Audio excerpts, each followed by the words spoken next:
देता वो गोरी महू हाँ वो दर्जी न मही हसीर देता वो गोरी महू हाँ वो दर्जी वो।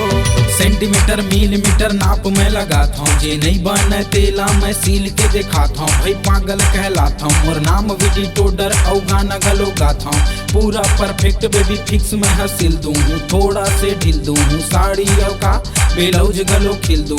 तोरो से मैं हाँ पर्सनली माँ मिल लूँ, ते मोर साथ देबे त तोर जिंदगी बना हूँ। तोला दिल माँ बसा हूँ, तोला अपन बना हूँ, तोरे बोझा उठा हूँ।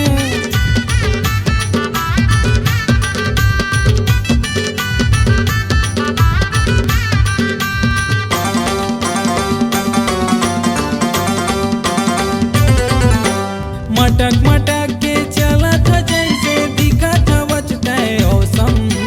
मटक मटक के चला था जैसे दिखा था बचता है औसम।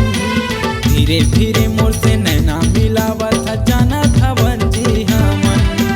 धीरे धीरे मोर से नैना मिलावा था, जाना था बंजी हाँ मन। बेनी हलाई का कमर लचकाए, बेनी हलाई का कमर लचकाए, मुहा के सब संगी रे आना में ही हसीर देता वो गोरी महू हाँ वो दर्जी।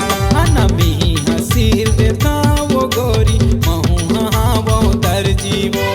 आगू चिराए है पाछू चिराए है, इसना टूरी है जिन्स धसाए है। कौन सहर लाजी गावे माँ आए है, भैया मला पूरा बैहा बनाए है। औ का हवा तोरे मर्जी वो मर्जी वो। आना मही हसील देता वो गोरी महू हाँ वो दर्जी। आना मही हसील देता वो गोरी महू हाँ वो दर्जी। आना मही हसील देता वो गोरी महू हाँ वो दर्जी।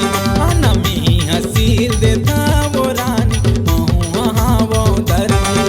आना मही हसील देता वो गोरी महू